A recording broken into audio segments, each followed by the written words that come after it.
Bonjour les amis et bienvenue sur la chaîne très apolitique de Radclem le Z. Alors aujourd'hui une vidéo un petit peu spéciale. On va pas parler d'actualité ici. Non, j'ai juste vu un thread que j'ai trouvé assez intéressant sur Twitter et j'avais envie de vous le partager. Voilà, surtout si voilà tu es une personne qui a un job que vraiment t'en peux plus. Il faut que tu quittes ce job. Le problème c'est que si tu démissionnes. Bon voilà, c'est la loi depuis très longtemps, la loi elle est mal foutue là-dessus. Si tu démissionnes, tu n'as pas d'assurance chômage, donc tu vas être ça va être compliqué pour vivre, hein, pour manger, payer ton loyer. Et depuis peu maintenant, il y a une loi qui est passée. Je pense que si t'es concerné, t'es au courant que si tu fais un abandon de poste, c'est considéré non plus comme faute grave, mais comme faute lourde, et donc faute lourde implique que tu n'as pas le droit non plus au chômage. Donc il faut trouver des subterfuges un peu plus vicieux. Forcément la loi est plus vicieuse, donc ça force les gens à être un peu plus vicieux s'ils veulent quand même profiter de l'assurance chômage pour laquelle, oui, il cotise lui aussi au même titre que tout le monde. Parce que oui, pour toucher le chômage, il faut avoir travaillé au moins 6 mois. Voilà, donc il faut avoir cotisé pour en profiter également. Voilà, bref, je ne vais pas m'appesantir plus longtemps.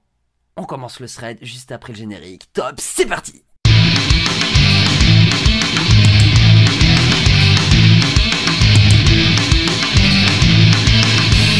Voilà, j'espère que vous êtes bien installés. Le thread est quand même un petit peu long, donc voilà. Cette vidéo, je sais pas trop combien de temps elle va durer, mais je crois que c'est quand même assez long. Alors, un thread de Yasmine, voilà, n'hésitez pas à aller la suivre, hein, d'ailleurs, si le thread vous a plu. Bref, je m'ennuie, du coup je vais vous faire un thread. Comment se faire licencier rapidement pour toucher le chômage? Voilà.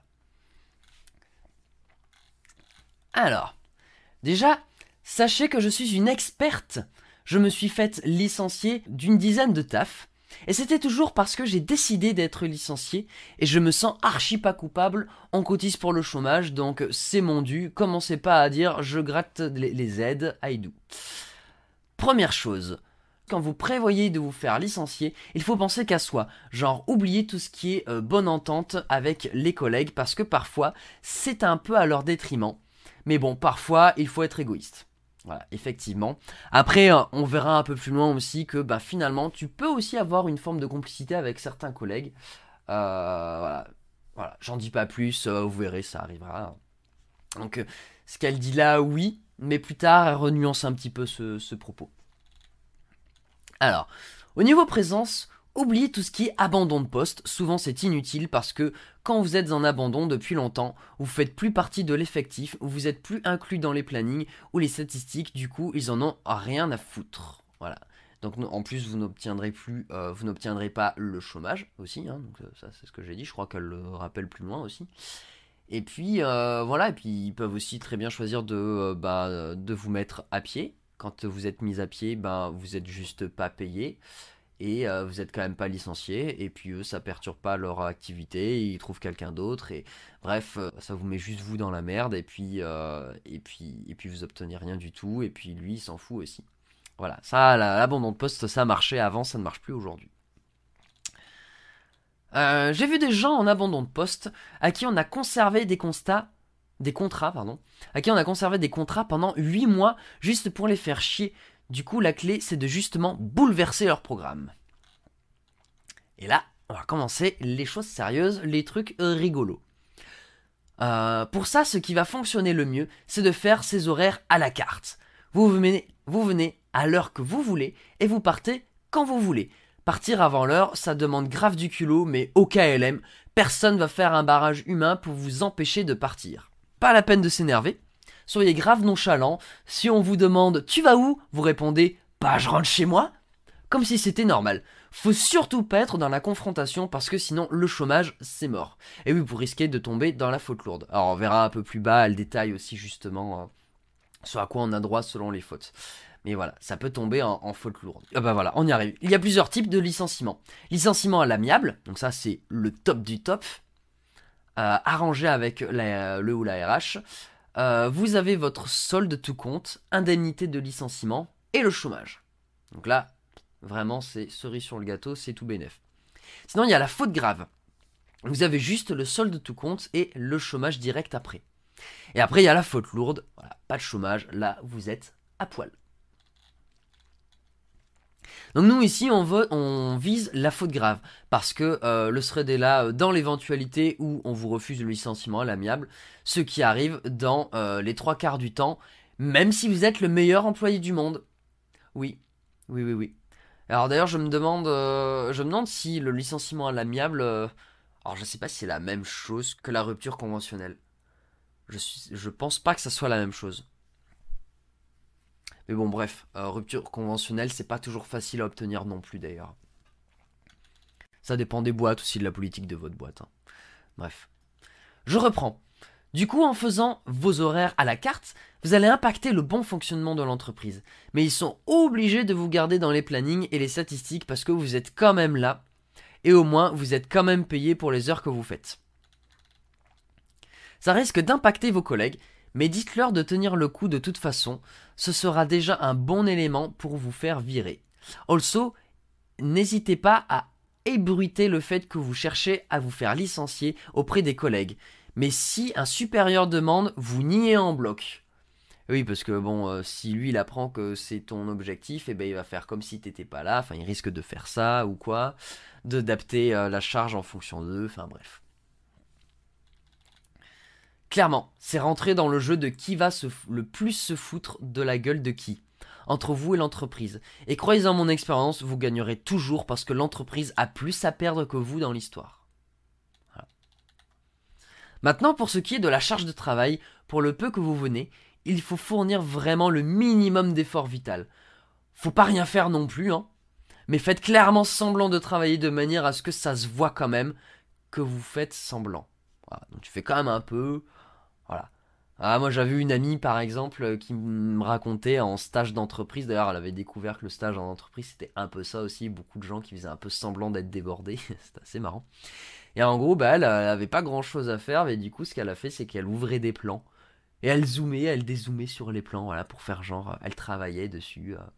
Le truc c'est que ça s'est vu qu'elle faisait semblant de travailler. Il y a quelqu'un qui lui a dit mais je t'ai vu l'autre fois, enfin je t'ai vu tout à l'heure, tu ouvrais, tu zoomais et dézoomais sur des plans, je comprenais pas trop ce que tu faisais.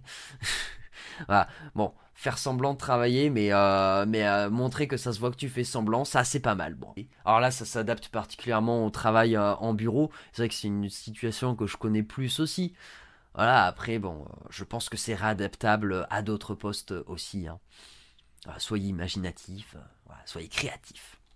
Ça demande des compétences finalement de se faire licencier, mais de se faire licencier correctement. Alors selon les jobs, ce sera aussi sur le rythme. Soyez le plus lent possible. Le plus lent possible, parce qu'en soi, si vous êtes lent, vous êtes quand même en train de taffer. Donc on ne pourra pas vous reprocher de rien faire. Pour les fumeurs, abusez des pauses clopes, genre même si elles sont rapides, allez-y hyper souvent, mais dépassez jamais plus de 10 minutes de votre temps de pause autorisé. Genre maxi 10 minutes de plus que ce à quoi vous avez le droit normalement. Alors bon, ça c'est pour les fumeurs, pour les gens qui sont pas fumeurs, il y a les pauses caca aussi. Alors pour la partie comportement, là, ça va être vraiment au culot. Clairement, il va falloir perturber la bonne ambiance, mais surtout n'insulter personne et ne frapper personne. Faut vraiment juste être culotté, mais comme j'ai dit, jamais de confrontation. Alors frapper quand même, bon, frapper c'est quand même hyper grave. Voilà, mais bon, je pense qu'on parle de ne pas insulter les gens, voilà, et même de ne pas s'énerver. Hein. On peut déclencher, je pense, des gros événements pas cool du tout sans s'insulter. Hein. Voilà. Déjà, faites grave des suggestions de merde. Ça, c'est cool. Appuyez sur les trucs dont tout le monde se plaint. Voilà, donc ça, c'est ce que je disais quand je vous disais que à nuancer un peu. Ça se trouve, pour ça, vos collègues vont peut-être vous apprécier un petit peu quand même. Donc, soit sans proposer de solution, ou en proposant des solutions de merde. Que ce soit les plannings, l'état du lieu de travail, les ordis, les trucs comme ça. Voilà. Ensuite, faut pas critiquer l'entreprise en elle-même, donc pas la chaîne qui vous emploie, mais vraiment ce qui va pas dans et là où vous exercez votre poste. Voilà. Bon, il y a des petites fautes de frappe ici. N'hésitez pas à agrémenter vos suggestions de merde avec des « si moi j'étais responsable, j'aurais plutôt fait comme ça » ou « j'aurais grave fait ça ». quand vos responsables ou supérieurs sont suffisamment proches pour vous entendre, mais pas directement devant eux. Souvent les gens vont pas vous suivre devant les responsables. Ouais, bah en même temps ils sont pas bêtes, hein, voilà. Ils ont pas envie de se faire frapper. Mais en privé, il y en a qui seront d'accord avec vous, voilà. Et si on vous convoque par rapport au truc dont vous vous plaignez, dites que beaucoup sont d'accord avec vous, mais que vous n'êtes pas là pour dénoncer. Bah ouais, on n'est pas des balances, hein. Et de toute façon, même si vous voulez pas même si vous voulez pas démissionner, même si vous voulez pas quitter votre entreprise, c'est bien de pas dénoncer les collègues, hein. Même un collègue que vous aimez pas, hein, pour le coup, voilà. Après, bon, je sais que des gens qui veulent être manager, grimper dans la hiérarchie, il y en a qui font ça. Bah oui, parce que la hiérarchie, des fois, monter dans la hiérarchie, ça implique aussi, parfois, oui, d'utiliser les autres comme une marche. Ça va leur foutre le seum, parce qu'ils vont avoir l'impression que vous organisez une rébellion contre l'entreprise. Voilà, une espèce de syndicat qui n'est pas déclaré, en gros. Ça, c'est assez marrant. Donc une rébellion contre l'entreprise, mais dans tous les cas, il faut que ce soit vous la tête à abattre et pas les autres. Et ici, on n'est pas des pouquis. Ça va les motiver, en gros, à vous licencier quelque part. D'ailleurs, les Pookies. Alors moi, je sais pas trop ce que c'est, les Pookies, mais bon, on va vous expliquer ce que c'est. Va falloir les utiliser à votre avantage. Souvent, c'est les personnes les plus âgées de l'entreprise ou bien les gens assez réservés et timides, ces serpents-là. Eux, faut grave les mettre mal à l'aise. C'est les chouchous des patrons. Ayez des comportements déplacés avec eux, mais que pendant les pauses repas ou en sortant du taf, ou même dans les transports s'ils prennent les transports avec vous. Parce que là, on va entrer dans les trucs qu'il faut pas faire pendant les heures de taf. Les trucs un peu plus osés, vous allez voir. Mais notre argument, ce sera le fait que c'était en dehors des horaires de taf. Du coup, je m'explique. Souvent, c'est des gens qui vont grave être mal à l'aise pour de la merde. Un exemple tout bête, racontez vos histoires de cul devant eux en rentrant grave dans les détails. Ouais, ça en vrai, j'aime bien le faire. J'avoue, des fois, je le fais même pendant les heures de travail. Bon, maintenant moins, mais j'avais une collègue, fut un temps où on faisait un peu ça. Oh non, on rentrait pas trop dans les détails devant les collègues quand même, on leur disait juste qu'on allait les choquer. Racontez aussi vos soirées où vous avez vomi partout, etc. Parlez pas de drogue par contre. Ouais, faut rester dans des bails un peu légaux, ça serait con que vous fassiez dénoncer quand même. Voilà. Si vous avez rien à dire, même inventez. Rien d'illégal, bien sûr, hein. Voilà. Prenez pas de risques, hein. Mais dites juste des trucs que vous pourriez pas dire devant vos grands-mères, par exemple. Soyez vulgaire dans votre manière de parler, etc. Mais critiquez jamais l'entreprise devant eux. Justement, devant eux, jouez grave l'assurance en mode « Oui, moi je suis sûr, je vais passer responsable, je suis sûr, je peux passer en RH. » Alors que rien du tout, hein, vous êtes le maillon faible. Ces gens ont aucune perspective d'évolution. Ils veulent juste faire les Pookies. Du coup, votre assurance va grave les énerver. Ils vont aller voir les responsables, etc. Oui, parce qu'en général, c'est des grosses balances. Et leur dire que vous visez leur poste. Et du coup, eux aussi, ils vont avoir le seum. Ouais, et alors là, j'ai jamais su précisément, parce que j'ai jamais fait gaffe à qui est des Pookies ou quoi, parce que voilà, j'avais d'autres choses à faire, mais je pense que c'est exactement ce genre de personnes qui te dénoncent quand tu pars un peu tôt, même en respectant les règles, hein, pour le coup, mais quand tu pars un peu tôt du taf, bon, ce qu'eux ils savent pas, c'est que t'es venu 2 heures avant eux, hein, mais bon. Voilà. Bref. De temps en temps, tapez des petites absences injustifiées. Ça fait pas de mal si vous en calez 2 ou 3 dans un mois. Généralement, le mois d'après, vous êtes licencié. Voilà. Si vous avez un bon médecin, faites souvent des arrêts maladie. Maintenant, on est dans l'ère du Covid, donc n'hésitez pas à balancer l'excuse cas contact ou symptômes Covid n'importe quand, parce qu'ils n'ont pas le droit de vous dire de venir si c'est le cas. Si c'est ça la raison, pardon. Après avoir bien tout perturbé, quand vous sentez que vous êtes sur la fin, tapez un gros arrêt maladie, genre 2-3 semaines, si possible. Et le jour de la fin de votre arrêt, arrivez bien 1 heure en retard. Là, ça va être la goutte d'eau. Normalement, avec tout ça, vous aurez largement eu un entretien préalable au licenciement. Et si c'est pas le cas, continuez jusqu'à ce qu'on vous convoque. Une fois que vous êtes à l'entretien, il faut grave se victimiser. tous les trucs négatifs, vous les niez en bloc. Soyez prêts à avoir des contre-arguments sur tout. Ah donc ça se prépare quand même, hein. Comme un entretien d'embauche, hein. Voilà. Et pour ce qui est des absences, retards et rythme de taf, soyez vagues mais victimes. Genre jouez là en mode ça va pas trop en ce moment, je me sens plus trop intégré dans l'équipe. Et je vois bien que ça impacte mon travail, mais psychologiquement, c'est difficile. Bla bla bla. Et quand vous retournez à votre poste, allez-y grand sourire en mode tout va bien.